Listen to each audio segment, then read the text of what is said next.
My name is Kiki Devane. I handed out a sample resume to all of you, and I'll explain its relevance in a little bit. How many of you have jobs?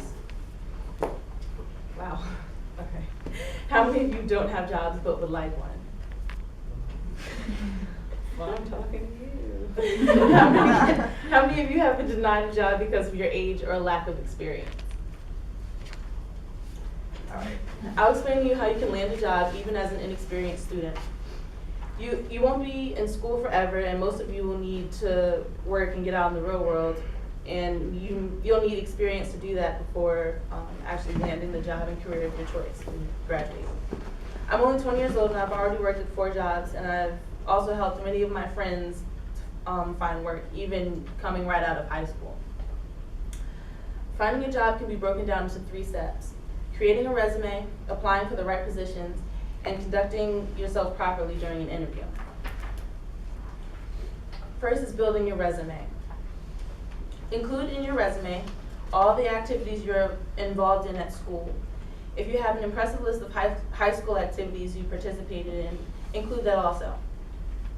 Here in the resume that I handed out to you, Bethany Peters, she put her leadership, her friend-to-friend program, foreign student coordinator, things that look impressive, that show some of her skills.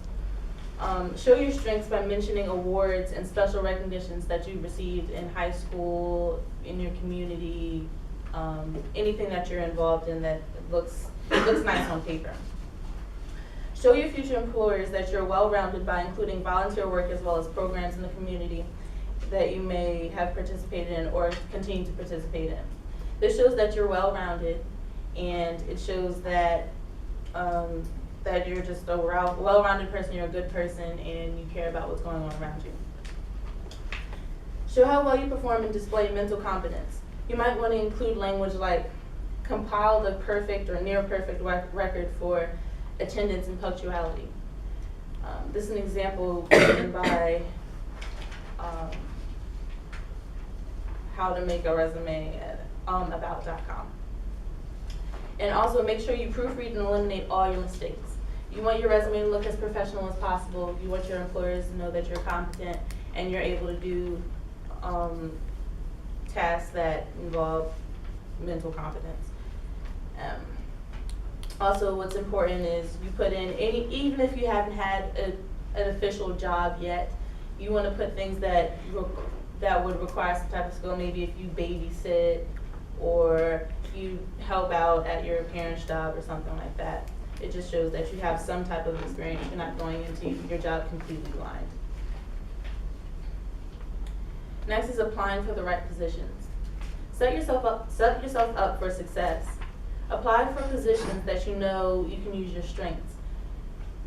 For example, if you're a very sociable person, you might want to apply for a position as a customer service representative, or you may want to be a hostess or something where you're working with people, you're face-to-face with people, and you get to communicate face-to-face with strangers if you're comfortable with that sort of thing.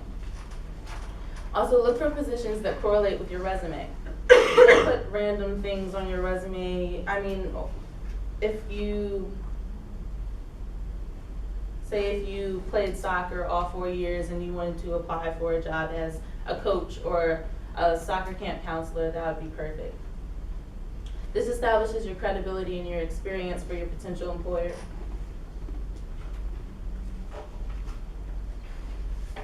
Now, lastly is presenting yourself in an interview. This is one of the most important, if not the most important step. You need to be early. This shows your employer that he or she can expect you to be on time if they hire you. You need to dress professionally. Dress for the position you wish to obtain. If you wish to work in an office or a business setting, wear modest business clothing such as a suit or button-down shirt and slacks. If you wish to work as a fashion stylist, you might want to wear edgy, stylish clothing. Things that you would find in a fashion magazine show that you're serious about the job and you're passionate about what you want to go into. Be well groomed. Comb your hair, bathe prior to meeting your future employer, brush your teeth, etc. You don't want to be offensive in any way, smell or visually or anything like that. Also, be flexible. Be flexible in terms of your times, your shifts. Be flexible in terms of the positions available. If you're inexperienced, you have to be ready to work anywhere at any time. You may start in a low position such as mopping floors, but hard work at low positions shows employers that you will show good work ethic at a higher position. In conclusion, knowing how to compile your resume, what job to apply for, and how to present yourself in an interview will greatly increase your chances of finding work. Using these points to your advantage will help young or inexperienced students find jobs.